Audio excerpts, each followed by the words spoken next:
Bonjour et bienvenue dans Europe Hebdo. Comme chaque semaine, nous sommes au Parlement européen à Bruxelles. Et dans cette émission, nous nous demanderons si l'Europe n'est pas en train de se désagréger. Les Italiens ont envoyé un message anti-système et anti-austérité à Bruxelles. Et nous partirons également en reportage à Londres, où 60% des Britanniques veulent quitter l'Europe. Mais l'actualité, c'est aussi la Commission européenne qui baisse ses prévisions de croissance pour la France et les chiffres ne sont pas bons pour le reste de l'Europe. Alors cette question, le vieux continent se dirige-t-il vers le déclin ? On les attendait, ces chiffres. La Commission européenne a publié ses prévisions de croissance pour les 27 de l'Union européenne. C'est pas bon. C'est même catastrophique pour certains pays de la zone euro. C'est finalement une croissance de 0,1%, pas plus, qui est prévue pour la France en 2013. Il y a ceux qui sont pessimistes avec cette croissance quasi nulle. L'objectif du déficit public à 3%, c'est impossible à atteindre. Et il y a ceux qui sont optimistes aussi. Je suis conscient qu'en matière de croissance, ce sont les chiffres de la Commission pour 2013. Notre horizon immédiat reste difficile. Mais, je veux le dire aussi aux Français, l'espoir de la reprise se lève.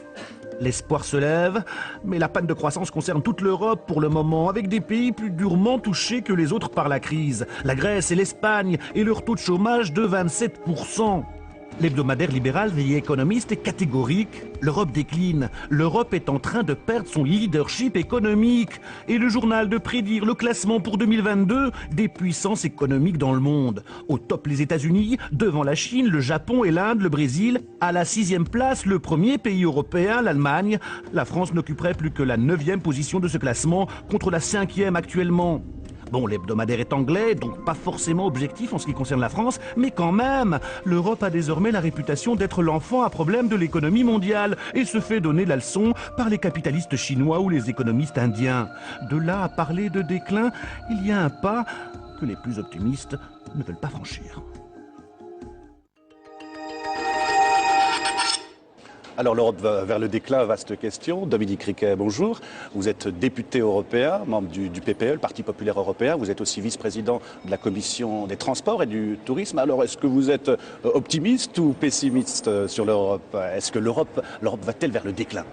Alors optimiste parce qu'on ne s'engage pas dans politique et en politique européenne si on n'est pas optimiste. L'Europe connaît une crise, c'est clair. Elle ne va pas vers le déclin. Je pense qu'elle est en train de se relever. Elle prend les mesures pour se relever. Alors, on l'avait dans le sujet, 0,1% de prévision de croissance pour la France, un taux de chômage de 27% pour la Grèce et l'Espagne. Est-ce que la politique de rigueur, l'austérité, c'est la bonne solution? Alors je pense que la difficulté tient dans le fait qu'on doit arriver à un équilibre entre le redressement des comptes publics qui est nécessaire, parce qu'à un moment donné, sinon, si la dette nous étouffe, on ne peut pas continuer à fonctionner, mais il faut également, et en même temps, préserver des marges de relance et la capacité d'encourager la croissance. Je crois que c'est l'équilibre entre les deux qui est peut-être difficile, mais que nous devons tenir. D'accord. On l'a dit, vous faites partie de la commission des budgets. Les 27 pays de l'Union européenne se sont accordés sur un nouveau budget pour la période 2014-2020. Ce budget, pour la première fois, il est en baisse. C'est la première fois de son histoire. L'Europe, un peu l'Europe au pain sec et à l'eau. Quel impact cette politique d'austérité aura pour les pays de l'Union européenne? Je pense que c'est un très mauvais budget, pour beaucoup de raisons. Parce qu'on ne peut pas considérer le budget européen comme le budget des États membres, parce que c'est un budget qui repart d'ailleurs aux États membres et qui est essentiellement destiné à soutenir la croissance. Donc c'est à la fois un mauvais signal pour la croissance et un mauvais signal pour l'Europe. Je pense que l'Europe a besoin d'avancer et non pas de reculer. Et enfin, je n'ai pas observé d'ailleurs que les États membres diminuaient leur budget, leur propre budget, bien au contraire, puisque 24 États membres sur 27 ont encore significativement augmenté leur budget, comme la France de 0,4, si mes renseignements sont bons. Donc, c'est pas un bon budget, c'est pas un budget pour la croissance, et je pense qu'il faudra discuter de ça. D'accord, vous faites partie de la commission des transports, le budget pour les infrastructures a été taillé. Est-ce que vous allez le voter, ce budget, ou c'est le veto? Alors, le budget pour les infrastructures est catastrophique puisqu'il a été diminué de 40% par rapport à la proposition de la Commission. Or, c'est un budget de croissance par définition parce que faire des infrastructures de transport, de télécommunications ou pour l'énergie, c'est préparer l'avenir, préparer les défis environnementaux et puis générer de la croissance immédiatement et de la compétitivité après. C'était vraiment le budget test. 40%. Donc franchement, là, les députés européens ont le pouvoir, le Parlement européen a le pouvoir d'accepter ou de rejeter en bloc ce budget. Ça va se passer en juillet, vous allez le voter ou pas? Moi, personnellement, dans l'état actuel des choses, je ne voterai pas ce budget, comme d'ailleurs bon nombre de mes collègues. J'ai vu que les 4 principaux partis et 4 présidents ont fait une déclaration pour dire qu'en l'état, il n'était pas recevable. C'est pas avec un budget de cette nature qu'on va faire avancer ni l'Europe, ni la faire sortir de son problème La raison principale, c'est laquelle? La raison principale, c'est que, est-ce que vous pouvez donner à l'Europe pour 2020 un budget qui est inférieur à celui de 2006, alors que nous avons des défis à relever, un élargissement, des problèmes de croissance à relancer? Ça me paraît impossible. On parle d'une clause de révision en 2016 en cas de retour à la croissance. Qu'est-ce que cela vous inspire? Ma grand-mère, elle disait, c'est les prometteux de bonjour, c'est-à-dire on verra plus tard. Moi, je pense qu'un budget acceptable immédiat, c'est mieux que la promesse d'un budget qui sera peut-être acceptable ultérieurement. Je crois que c'est maintenant que les gens ont besoin de croissance. Je pense que le message des peuples européens, il a été clair. Les gens disent que c'est un message contre l'Europe. Moi, je pense que c'est surtout un message contre des politiques qui ne sont pas obligatoirement équilibrées. Il y a une chance de faire de la croissance à travers le budget européen, il faut la prendre. L'actualité, c'est aussi les élections législatives en Italie. C'est quoi? C'est une gifle à l'Europe, ce résultat?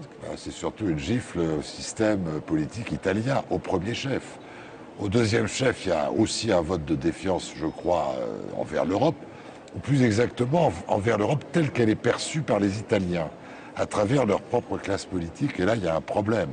Moi, je ne reviendrai pas sur le fait que Beppe Grillo, apparemment, il avait un métier de comique, et il fait 25% des voix en Italie, ça se passe de commentaires. Dominique Riquet, merci d'avoir accepté cette invitation. Donc, l'autre sujet d'actualité, c'est bien évidemment les élections législatives en Italie, et un pays ingouvernable. Les télévisions européennes en ont parlé, c'est le zapping. Les résultats des élections italiennes devraient avoir des conséquences sur les pays de la zone euro. À Bruxelles, on craint que ce vote très serré ne rende l'Italie ingouvernable. Si la grande préoccupation au sein de l'Union européenne, les résultats sortis des urnes en Italie rendent le pays difficile à gouverner, surtout à un moment où on a besoin de stabilité pour affronter les défis économiques. Ce mot est compréhensible par tout le monde à la une du journal. Ingouvernable l'Italie en l'état actuel des choses, tout simplement parce que les deux chambres, Sénat comme Chambre des députés, ont strictement les mêmes pouvoirs et que si le centre-gauche a une majorité absolue à la Chambre des députés, elle n'est que toute relative au Sénat et que beaucoup de ces projets de loi ne passeront pas pour être bloqués à tout moment. Situation délicate en Italie après les législatives, les résultats définitifs tardent à tomber. La gauche devrait s'imposer à la Chambre, mais elle pourrait bien ne pas avoir la majorité au Sénat, un scénario redouté par l'Europe et par les bourses qui sont passées dans le rouge un moment ce lundi. Beppe Grillo est un comédien qui s'est insurgé contre la classe politique italienne. Il est contre l'austérité et veut faire un référendum sur l'euro. Un Italien sur 4 a voté pour son mouvement de protestation.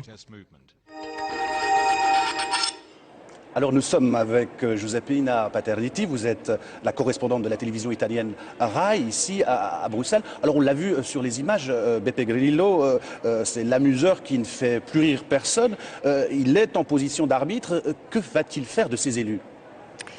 Donc, il a dit qu'il va changer la conception des alliances, comme on l'a vu jusqu'ici. Et probablement, il cherche de faire des alliances, mais réforme sur réforme. Donc, pas une alliance stable pour un gouvernement, mais quelque chose pour changer le système avec des lois qui sont les lois qu'il a présentées dans son programme. Il n'est pas très connu. C'est qui, Beppe Grillo? C'est l'extrême gauche, c'est l'extrême droite? Donc c'est un mouvement qui s'est très mélangé, mais il faut comprendre que le mouvement est né dans les rues, est né avec les exhibitions de Beppe Grillo et aussi sur le web, donc c'est-à-dire sur Twitter, c'est-à-dire sur le blog, etc. Mais on a surtout, je pense, dans ces votes, on a quelque chose de très fort que les Italiens veulent dire à la politique. Est-ce que ce résultat, ce n'est pas un rejet de la politique de rigueur, de la politique d'austérité? D'austérité, mais contre la caste, ce qu'en Italie on appelle la casta, c'est-à-dire tous les députés, tous les gens qui sont des privilégiés. Parce qu'il y a eu beaucoup de corruption en Italie, dans tous les partis, et il n'a pas été capable de changer le système et de donner un signal fort au pays qu'ils ont vraiment la volonté de changer. Et alors, les gens ont dit, moi, tout le monde est en crise, j'ai perdu le travail, mon salaire s'est bloqué, ma fille qui est petite, elle a perdu son petit travail, et c'est tout à cause de la crise, de la sortie européenne de la crise, que c'est la sortie de l'austérité.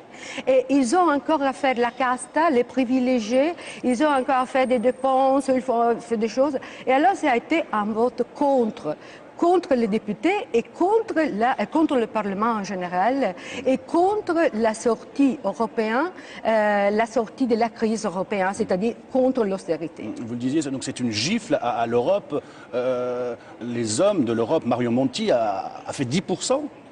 Naturellement, c'est ça. Mais vous ne pouvez pas oublier qu'au mois de décembre, les gens ont payé l'IMU. L'IMU, c'est-à-dire c'est une taxation sur la propriété qui c'est très grand, très large. Et les gens qui ont vraiment plus d'argent à cause de la crise, ils ont fait la taxation. Alors, 2 mois après l'IMU, ils sont allés à voter. Et donc, ils ont voté contre, qui a imposé une taxation qui a vraiment poser beaucoup de problèmes aux gens normaux du pays. Parce que la récession en Italie, c'est très grand, très fort. Et il va donner, je crois, à ce moment, et c'est le défi du gouvernement, donner un signal très fort qu'il va changer les choses. C'est ça.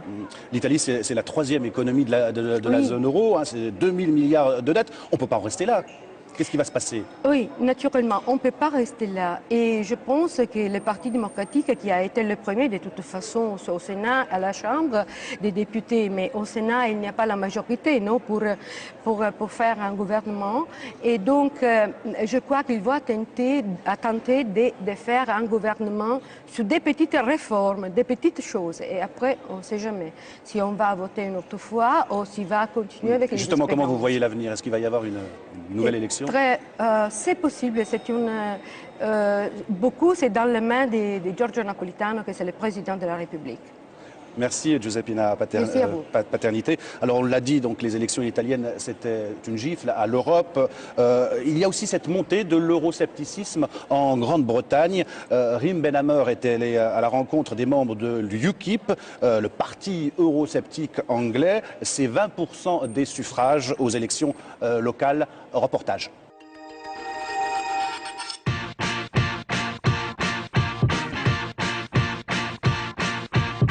Robert et Jack sont 2 étudiants londoniens. Ils font partie des Young Independents, les jeunes du UKIP, le parti eurosceptique anglais. Je porte toujours une cravate grise ou violette. Ce sont les couleurs de l'UKIP, je ne veux pas qu'on me prenne pour un travailliste. Aujourd'hui, ils rencontrent Edward, membre du parti conservateur, pour débattre de leurs idées. Donc, vous vous concentrez surtout sur la croissance en Grande-Bretagne. Oui, UKIP est un parti qui veut de l'Europe, mais une Europe basée uniquement sur le commerce. Si nous quittons l'Union, les pays ne vont pas arrêter d'échanger avec nous. Ils ont besoin de ce business. Et les 2 étudiants ont de bonnes raisons d'y croire. Créé en 1993 en plein débat sur le traité de Maastricht, le United Kingdom Independence Party, ou UKIP, est en passe de devenir la 3e force politique du pays. J'étais intéressé par UKIP depuis 2009, quand il n'était qu'un petit parti eurosceptique. Puis j'ai regardé leurs autres idées. Il y a de bonnes propositions sur l'éducation, la santé, les impôts. Quand UKIP a dépassé les 10%, j'ai décidé de rejoindre le parti. Et à chaque élection, les chiffres montent. Direction Eastleigh, à 1h20 de Londres. Tous les regards sont braqués vers cette petite ville. Une élection législative partielle s'y rejoue. L'occasion pour UKIP d'occuper le terrain. Nous n'avons pas besoin de l'Europe. Nous n'en avons pas besoin. Ça nous coûte 50 millions de livres par jour. Ces gens sont assis à Bruxelles et décident de tout pour nous. Et en plus, ils vivent comme des princes. Des arguments anti-Europe repris par la candidate locale Diane James. Elle a rejoint UKIP il y a seulement 2 ans. Ses chevaux de bataille, plus de réglementation sur l'immigration et la tenue d'un référendum pour sortir de l'Union. On est le seul parti à répondre à la demande populaire d'avoir enfin le choix. Les seuls? Plus maintenant. L'idée est désormais reprise par le Premier ministre en personne, David Cameron. Mais pour la candidate de UKIP, c'est un argument électoraliste. David Cameron n'est pas honnête. Il dit « Vous pouvez avoir un référendum en 2017. Si, et encore si, 4 grands si. » Ce n'est pas une promesse, ni un engagement, c'est une récupération. L'idée du référendum gagne de plus en plus de terrain dans la classe politique et The People's Pledge y est pour beaucoup. Ce lobby regroupe des pros et des anti-européens. Leur objectif commun, donner enfin la parole au peuple anglais qui n'a pas été consulté depuis 40 ans. Les gens pensent que l'Union européenne doit être plus démocratique. De leur côté, ceux qui veulent quitter l'Europe pensent que le moment est venu. Pour eux, l'Europe est une institution dépassée qui décline sur le plan économique. L'Angleterre doit se tourner vers le reste du monde. Déjà 130 000 signatures pour leur pétition en ligne, dont une centaine de députés britanniques. Parmi eux, Jim Fitzpatrick. Contrairement à la majorité des signataires, lui est pro-européen. J'ai signé la pétition car je veux que la Grande-Bretagne reste un membre fort de l'Union européenne. Et si les Britanniques peuvent s'exprimer, ils voteraient majoritairement pour rester. Nous n'avons rien à craindre d'un référendum. Si nous pouvons régler la question pour une génération, allons-y, n'ayons pas peur, faisons-le. Face à l'Europe, les Britanniques sont pragmatiques. Si la crise économique s'aggrave, l'euroscepticisme risque de gagner du terrain. Selon les derniers sondages, 60% des Anglais sont désormais pour une sortie de l'Union européenne.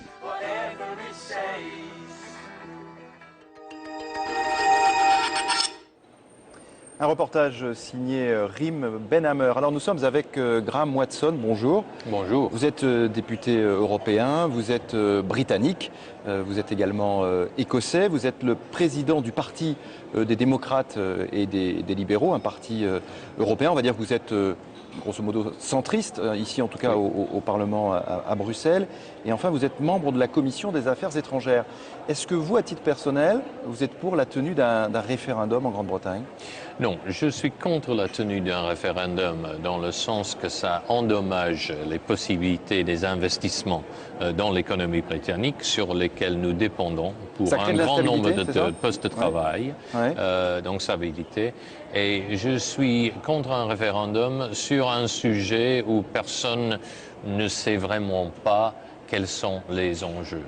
Je ne serais pas contre un référendum sur un nouveau traité, par exemple. Mon parti était en faveur d'un référendum en Grande-Bretagne sur le traité de Lisbonne, par exemple. Mais quand on sait que les Britanniques n'ont pas été consultés sur l'Europe depuis très longtemps, est-ce que finalement, ça ne serait pas un principe de base de la démocratie que de leur demander ce qu'ils veulent? Non, ce n'est pas.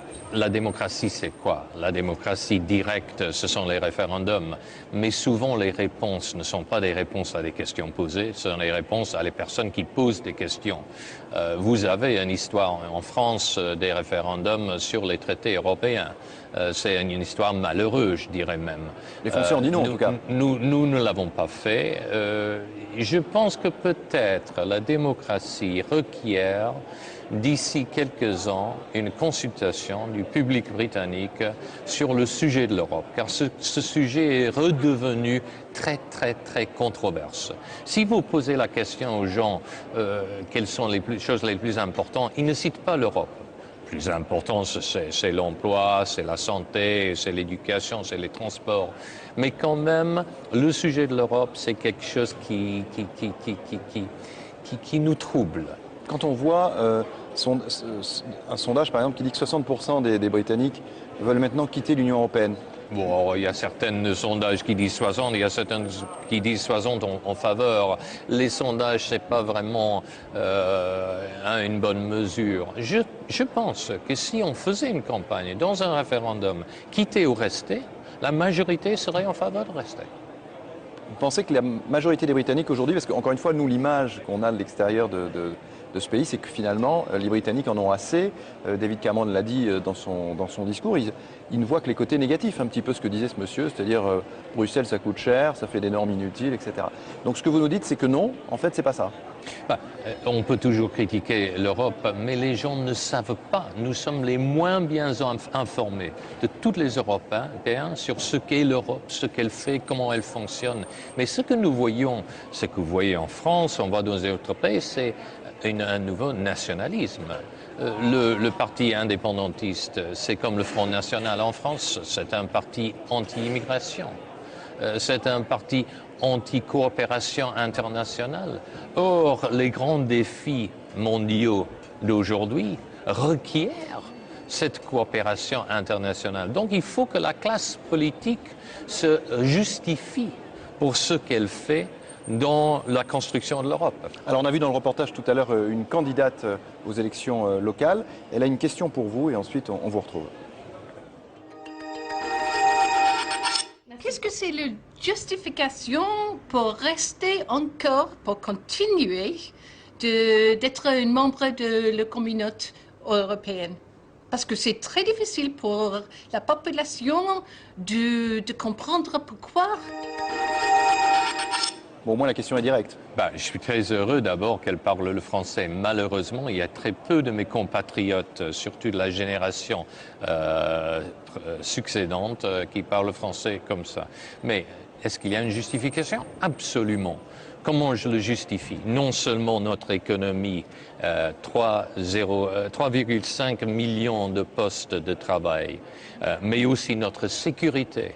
La coopération policière qui existe entre la Grande-Bretagne et la France, qui nous a permis, par exemple, de trouver cet instituteur qui a pris une fille de 15 ans et qui est allée en France, de la retrouver, que nous avons fait avec l'aide de la police française. Sans l'Europe, c'est pas possible, ça? Sans l'Europe, c'est pas possible. Il faudra toute une série d'accords bilatéraux. On ne fait plus ça. On fait l'Europe ensemble, un 27, bientôt à 28, et ça marche en réalité très très bien, sans nous coûter trop cher. La dégradation de la note, vous avez perdu, je dis vous, mais je pourrais dire nous aussi, puisque les Français c'est la même chose, ce fameux AAA. Est-ce que, en Grande-Bretagne, on attribue la cause de cette dégradation à la mauvaise santé de l'économie de la zone euro en général? On l'attribue à la mauvaise position de la zone euro, mais on n'a pas raison de le faire. On doit l'attribuer à la mauvaise position de l'économie de la Grande-Bretagne, parce que malheureusement, les politiques que nous avons introduites pour essayer de résoudre cette crise économique n'ont pas très bien fonctionné. Alors, on a quand même le sentiment, je reviens un petit peu sur ces aspects démocratiques, et pas uniquement d'ailleurs sur la Grande-Bretagne, que les Européens envoient un certain nombre de messages répétés. Alors, vous avez parlé du référendum de 2005, on a parlé tout à l'heure des élections en Italie, peut-être ce référendum chez vous. On a le sentiment à chaque fois, comme ça, que les peuples européens envoient des messages, et qu'ici, à Bruxelles, on ne les entend pas. Est-ce que vous êtes quand même d'accord avec ça? Est-ce qu'il faudrait pas écouter un petit peu les peuples d'Europe? Nous les entendons, nous les écoutons. Nous avons chacun de nous nos circonscriptions dans nos pays respectifs. Le problème, c'est que nous ne savons comment répondre sans dire aux gens, franchement, si on n'avait pas de l'Europe, ce serait la catastrophe totale. Et on ne peut pas imaginer, ou c'est difficile d'imaginer, une Europe des tribus, comme on l'avait dans le siècle précédent, où on faisait la guerre tous les 30 ans. Or, si on veut éviter ça, il faut construire l'Europe. Le construire dans une façon qui est acceptable pour nos concitoyens, ça c'est plus difficile. Et le faire quand nous souffrons tous d'une crise économique de la demande, c'est encore plus difficile. Donc nous allons, à mon avis, subir une dizaine d'années de difficultés politiques avec des nationalismes, avec des extrémismes, et il faut que les gens qui croient en la démocratie, les gens des partis mainstream, se mettent ensemble. Ce que vous dites, c'est soit les extrémismes, soit l'Europe. Il n'y a pas de chemin intermédiaire? Je ne vois pas, en vue des grands défis de ce monde, une population en croissance rapide et une migration plus forte que jamais, en vue du défi du changement de climat et de la sécurité énergétique, en vue du défi de la criminalité organisée, d'une économie de plus en plus mondialisée. On n'a pas de possibilité sans se mettre ensemble à 500 millions d'Européens pour faire face à tous ces défis. Merci beaucoup. On va voir effectivement si les peuples européens sont persuadés et convaincus par ce que vous dites. Merci Graham Watson d'avoir accepté notre invitation. C'est la fin d'Europe Hebdo. On se retrouve la semaine prochaine et d'ici là, bonne suite de programmes sur les chaînes parlementaires.